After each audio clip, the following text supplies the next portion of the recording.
Hello everyone, my name is Mohammed Al-Otaibi, section 24. My last digits 681. This is the midterm exam. Hello everyone, today I'm going to talk about process control. This is a major part of my specialization, which is chemical engineering technology. Let me start with the question. Do you know how to make a cup of tea? Like this one I have here.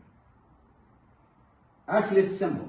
You start by heating the temperature of the water, then you add your tea leaves, then you add whatever spoons of sugar inside the cup. Then you mix them, then after that you enjoy your cup of tea. What we had here is actually process control. In this presentation, I will talk about the definition and the example of process control. Then I'll move on to the variables of process control. After that, we're going to talk about the modes of process control. And finally, we're going to see why it's important to use process control in our life and also in our plants as industrious plants. Let me move to my first point, which is the definition of process control. Process control, as you can see here, is actually aiming at keeping all the process variables at their desired steady state value. And we have actually many examples of process control, like the reactor where the chemical mix together, and we have the boiler where the steam exerted from, and we have the vessel, and finally we have the heat exchanger.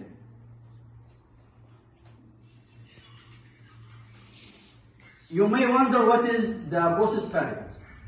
In this slide I'm going to talk about the process variables in which we control our process here.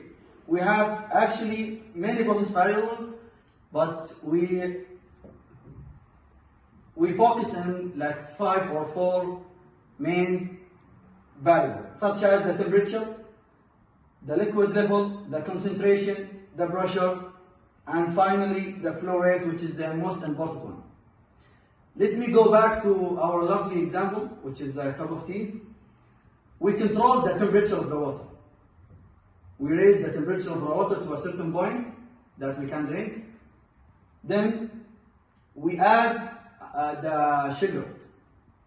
Personally, I like it 2 spoons of sugar a cup. Some of you want it like 3 or 4, it depends. In our example, we don't need the pressure and the flow rate, but we need the liquid level. With liquid level, it's like the amount of liquid inside your cup.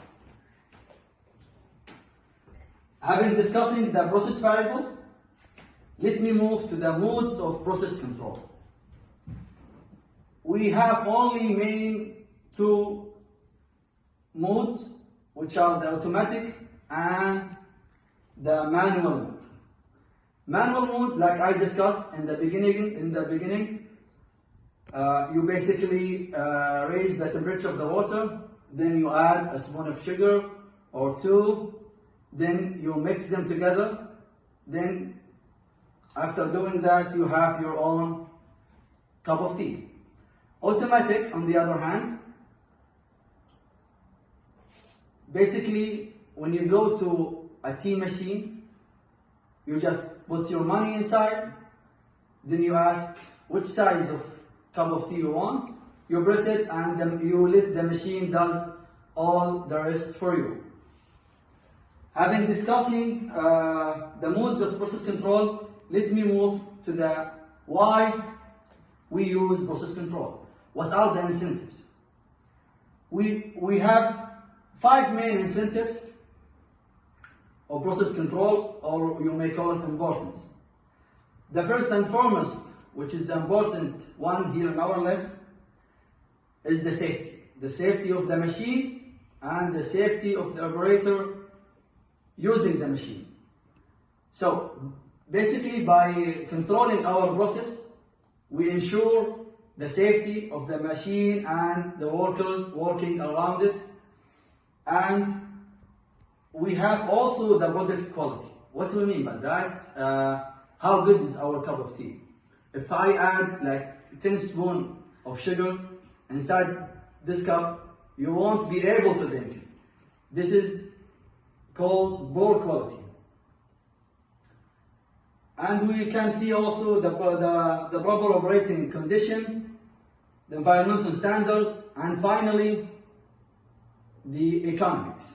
Economics actually is keeping the cost at minimum and increasing or trying to achieve the most profit out of our control.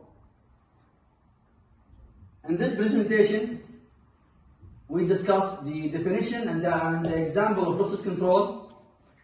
Then we moved to the variables of process control, the modes of process control, and finally we finished with the importance of process control.